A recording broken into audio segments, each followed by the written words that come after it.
With this movie, we start off with the fuckery. We have no time to settle in, instant hands are being exchanged. Once this old nigga whispering to Jet Li's ear, get him, and took the collar off, it was go time. Off rip, 2 victims got served a double drop kick combo meal. Oh, but he wasn't finished. He used their chest as platforms to hit a clean back handspring. Don't know who those 2 niggas were, but they're fired. It was only 1 move, but I seen enough of them. They weren't made for this. Now 3 more approach, ready to fight. You would think they just saw their co-workers get sent flying because they charged them blindly at a man that was wearing a collar. These 3 would be smarter and utilize the lost skill of planning. Nope. First one ran in and Jet Li was like, mind if I use your chest? You don't seem to need it. And what move was this man going for? He just ran in and decided to be a part of the fight. Mind empty, no plan of a follow-up. And what did that earn him? A Superman punch to the sternum. This dude got hit with a 2-piece that dropped him faster than Devin Haney. And don't get me started on him. He tossed a punch 1 foot away like he was Leorio. Your fist is not gonna teleport. And for that, take your ass to sleep. Beautiful Roundhouse had him eating toes. And as the fight progressed, they only got worse. This nigga right here had the opportunity of a lifetime presented to him on a silver platter, and he still didn't eat. He tossed out a sorry ass kick, had his leg intercepted, leading to his face taking a beating. He just stood there starstruck like it was a dream of his to have his face beating him like a drum by Jet Li.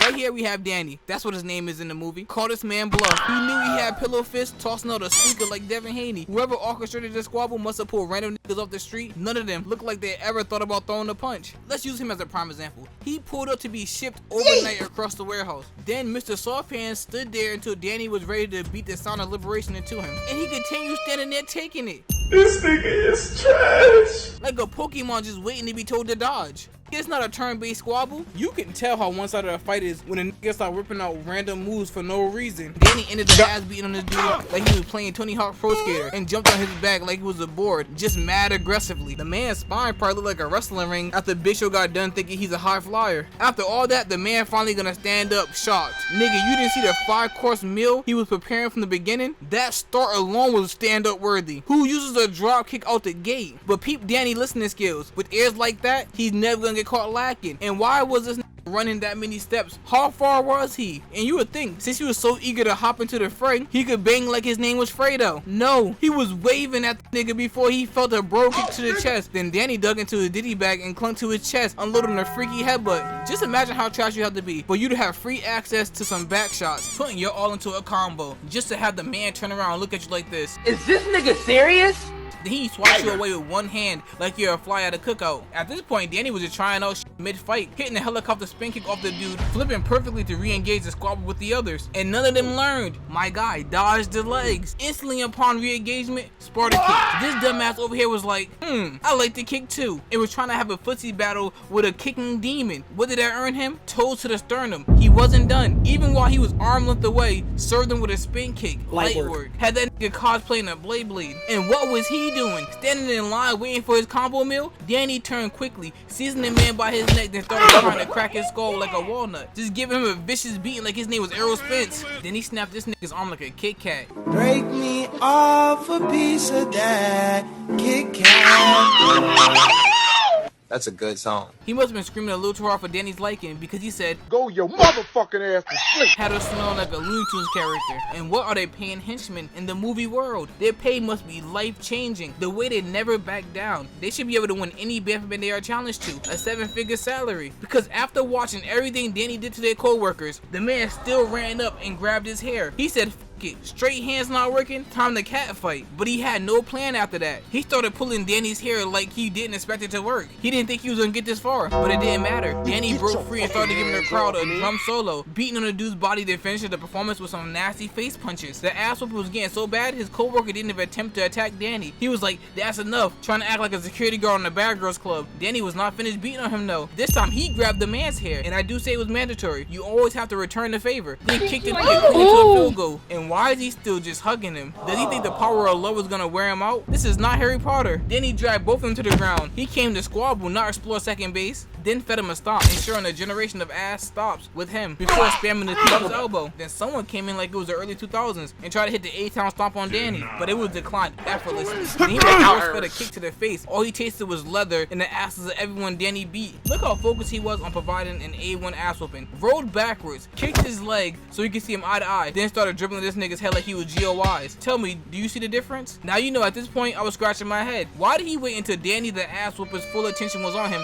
to pull out his gun? You should have had that thing tucked on you the second he hit that drop kick. But Danny was holding out. He didn't even reach his final form with that fight. He walked up and dodged the bull's close range, just moved his head. He must have heard Fat Joe whisper in his ear. The bullet was like a second thought because he was still plotting. Immediately after weaving the bullet, he kicked the table into the man, hitting some move directly from You Got Served. Then started violating the man's chest until this who like a perfect casting as the Penguin from the Batman told Danny to stop so he could run the dude's pockets for the money he owed him. That's all he wanted was the money he owed him. Then he was gonna let him go. I don't know how smart that business acumen is. Most people not gonna sit still when you hold him to this degree. Get back is a thing that a lot of people believe in. After that masterclass Danny just taught, they had our boy eating cold spaghetti out of a can. Could've at least gave him some Chef Boyardee. But anywho, we get some plot to further the story, and that story leads us to our next exchanging of hands. They give us beautiful transition into the scene where Daddy punches a grown man across the room, feet in the air, slide into first base like he was Derek Jeter. Boy, ain't no fucking way, boy. Danny just marched to the ring like a true menace. Each step he took solidified the fact that he was there for a mission. He was there with purpose. And this Samoa Joe looking motherfucker didn't want none of it. He didn't have Bradley Martin's 260 mindset. Bro. And so Danny was like, I'm good. But Pete, we get to a scene and tell me why this dumbass, this penguin looking gives his enemies a term and services for Danny, resulting in them getting the taste beaten out of them. Man, you stupid bitch! Like, why tell them the steps on how to avoid getting that ass beat? He was over there pleading for Danny to help. I'd be like, nigga, I got the collar on still. You still see the bling around my neck. There's nothing I can do. You trained me to be this way. That's on you. Put that hand down, buddy. It's over with. But when I tell you I'm appalled by these two here, I mean that wholeheartedly with every fiber in my being. They're out there playing like Klay Thompson. They're out there wielding melee weapons like they never fought a day in their life. They're out there performing like CM Punk in the UFC. The idea of them using melee weapons when they know they're trash is pissing me off. Because how are you beating a man, having him look like Martin from National Security, using perfect form and everything, and get disarmed by him? Out of everybody else in the world, get disarmed by him and have him beat the hell out of you. Come here, go in the garbage, stand there and think about what you just did. I'll accept you losing to anybody but him. Look at him. No way in hell that's acceptable. But once Danny was freed, he instantly had one of them on skates. This dude deadass was running for his life, true fear in his eyes. You would think he's running from the booty warrior. But low-key, Danny does have the strength of a man who hunts booty for a living. It's more important than eating food. Because what is the next thing we see is him throwing an entire man through some type of wooden wall. I hope whatever he broke was not expensive, because his ass definitely splashed on it. 11 minutes in the movie and we have yet another 1v mini squabble. Look at the way this maniac just marches into the room instantly on go. When is a squabble ever this serious? You would think this man really hates these people. He just met them. To start the squabble off, these two decided to rest their hand on Danny like he was a misbehaving youth. That's it? He threw a whole entire grown man through a wall. He fucked your mans up. It was like this was their first day doing thuggery. It's only my third day out here. I don't know. Like resting their hands on his shoulder telling him to calm down will be enough. If you don't get out of here with your Dr. Phil approach, you need to be more like Dr. Miami and get on his ass. We already know what happened to them. He hit him with the get your goddamn hands off me. They both the punch at the same time. No time for waiting. One went through a table like it was WWE and the other one fucked up a display. I'm sure you're not paid to fuck up the museum, but that's what they doing. Danny really started to lock in, weave the club, grabbed the nigga aggressively by his back, and then yanked him to the ground. He must have looked sleepy. Tucked him in nicely on the floor. But look at him. What the fuck is he doing? Just spamming his joysticks, hitting taunts? This is not a tag team match. You don't have to wait your turn. Look, he started hitting a hot diggity dog while the others ran the fight. He might have been the boss. I don't even know, acting like that, glitching like an NPC. Danny just won with a single punch, then Chris Benoit is heading to some nuts. But why are they panning to this freaky looking motherfucker? Let me sit up. He might be a top contender in the art of exchanging hands. Danny is still over there putting in work. Another weave into a headlock where he started priming this man's ribs with some nicely paced knee shots. Then he whipped out an attitude adjustment out of nowhere. And no cap, these are some assholes. They are watching this man without humane punishment. They slowed the camera down and changed angles to showcase his punch. And why didn't he run the moment Danny entered the room with demonic timing? All I needed to see was the first man flying into the room and I'm Danny Phantom, gone ghost. Now look at him, having his gut stomped in. All of this could have been avoided if he had the foresight not to leave the room until he seen Penguin brain get splatted. He has to know his hearts are incompetent. There are a level of ass that's hard not to smell. I'll put more trust into Yamcha catching the dub before I trust these two sorry niggas doing anything. Penguin marched his delusional ass into the room like he wasn't in the other room squealing like a pig a few seconds ago. Like this. I mean, he did collect his 2 dubs, but come on. They must have been Sasuke level after he was done spamming the Sharingan. Blind. Better yet, they were season 1 Deku. They had dreams of being competent. That's it. just dreams. Because how do you choke a jumping when you have the upper hand and weapons? Alright, I'm done.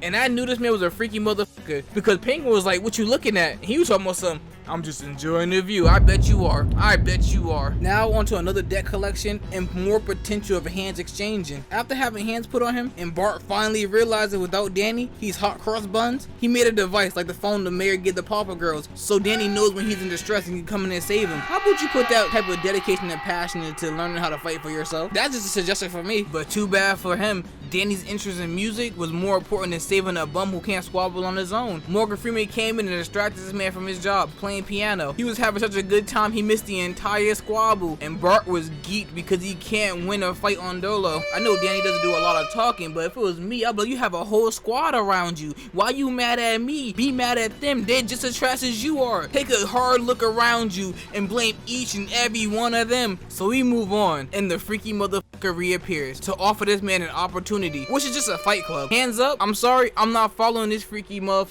nowhere. But you know Bart, he can't help himself. He's like Mr. Krabs when it comes to the cheddar.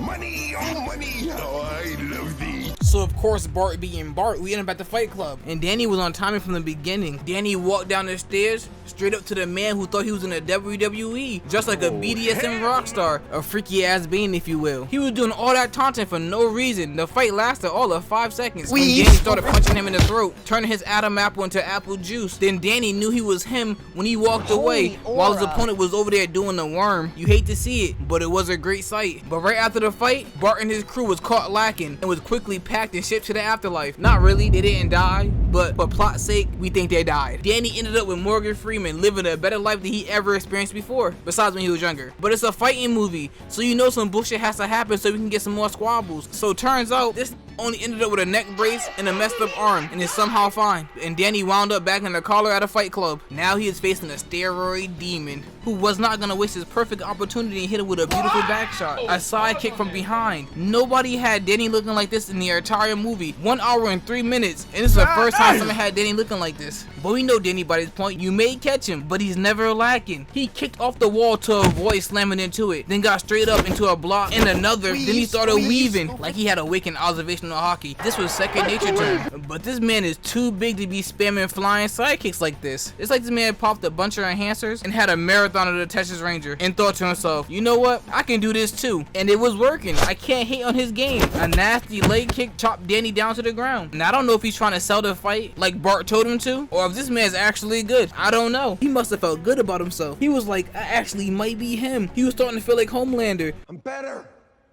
I am better. So he dug deep into his bag and lifted his leg like he was going for an axe kick. Then he used to spin around to move out of the way, getting back to his feet. But he was back on the defensive. Man was truly trying to be on his Gandhi shit until he ate his stomach punch, then turned around with a punch that touched his chin. But Gandhi was on a hunger strike. He's out here eating fists. Having the entirety of your head gripped from behind is crazy. The steroid bandit was really trying to use the fusion technique on Danny's face with some barbed wire. But that's when he had enough, slipping underneath his leg with a freaky reverse slide. I've never seen nothing like that before. Then he started to give him a special, a 2-piece combo to the chest. He finally turned the stove back on. He was about to prepare a feast, but he stopped himself from feeding him further bodily harm. I get not wanting to fight in peace and whatnot, what have you, namaste, but not while I'm in the ring with a reject super soldier. That hesitation had him out there looking like a coin flip. Now Danny's out there showing us great defense. We get it, you're good, but put that down. He's sleepy. Tuck him in, please. But steroids gotta be ashamed of himself. Fighting this hard and this long against somebody who's only utilizing defense, you might be booty. But Bart had enough and tossed down the oldest axe I have ever seen in my life, ordering Danny to pick it up.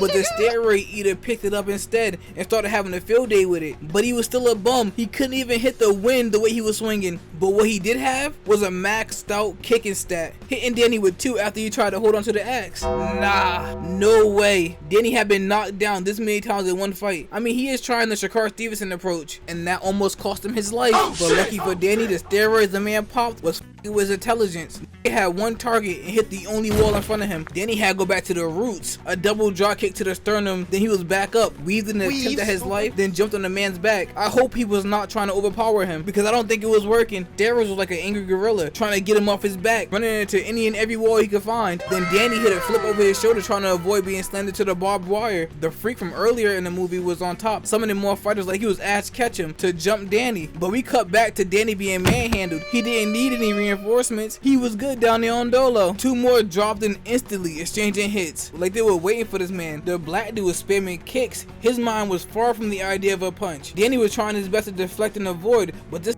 was acting like he was Sanji, slipping one through his defense, kicking him into the stomach, moving around that cold ass spaghetti. I know, that storyline wise, that was weeks ago, but that slop is still in his stomach. That sticks to your insides. And look at her, like a shark that smelled blood, straight giving him knees to the guts, then elbows to the back. But why did he summon her of all people in the ring? Anyone else would have fared better, because Pete, Danny had enough of her and simply pushed her back, like move bitch, effortlessly. And what's going on? Did niggas only spam kicks in 2005? Because another one stepped in and started unloading kicks. He even had Danny experiencing the life of a Krabby Patty, and they dead ass started jumping him. No letting him get up, straight feet to back, treating Danny's back like the dance floor. Let me start by saying they impressed me with his performance. They utilized their numbers and didn't give him a chance to breathe. But come on, blowing a victory like this is criminal. It should be against some law to be this ass. Danny finally understood the fact that he had to get active. He kicked one in the thigh, then poked another in the inner thigh. What the f was that move? What was it doing? Hey, that shit might hurt in real life. I don't know. I never seen it done before. Then he caught one in a reverse ankle lock until Steroid just ripped him off the ground and held him overhead like he was an umbrella, then chucked him after showing him off to the crowd. The girl must have smelled what The Rock was cooking and became possessed with the energy of the Barama Bull. And the way they harassed Danny just continued. They held him up by his legs like they would try and take his lunch money. Then again, they gave him some Nexus treatment. She was having the most fun kicking the shit out of him like he was a piñata.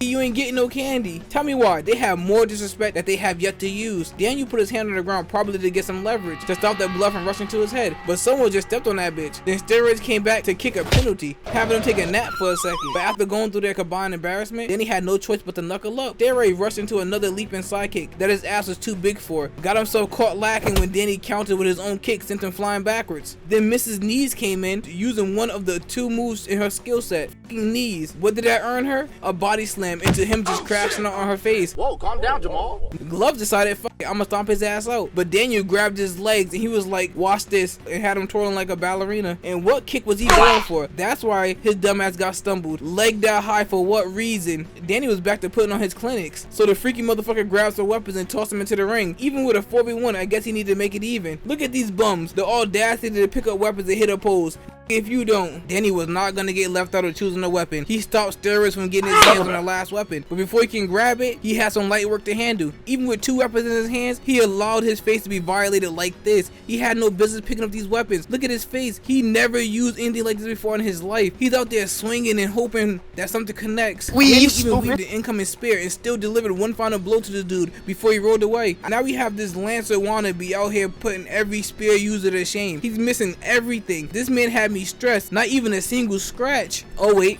I stand corrected. He ripped his shirt a bit. Danny really be fucking them up with his combos. He doesn't miss a single button. He snatched the spear away from Glove just to show him how to use it properly. And boy, once he got that spear in his hand, no one was safe. Everyone had the work put on him. He had to hit her with the give me the back meat. And I don't even want to talk about him. He grabbed 2 weapons just to be ass. Double the ass make me double the mad. Get out of here. Get off the screen. And to be the only black man I seen, and you're this ass? Sorry, got me out here acting like Joe Budden. Need to calm down. He dodged Steroid's attempt at using the hammer. Then he turned it to Tory Lanez and put a hole in his foot. Had him screaming like an opera singer. Then he put him down with a kick to the chest. And since he no longer needed the hammer, then he put it to use by bashing her knee in with it. And why does he keep getting up only to be beat on? Stop standing up, nigga. Even after having his shoulder blade fused with his collarbone, he is still trying to fight. You couldn't win at 100%. What the hell are you gonna do now? Besides experience the life of whack-a-mole. I don't even know why Glove spun back for more after seeing what he did to this dude. That was just fake news. He quickly retreated fast as when he seen that demon Danny turn around. And I would've did the same. I'm not gonna lie to you. He was playing defense half the fight and we still lost. Time to pack it up, call it a day. We did our best. And that right there ends his 1v4.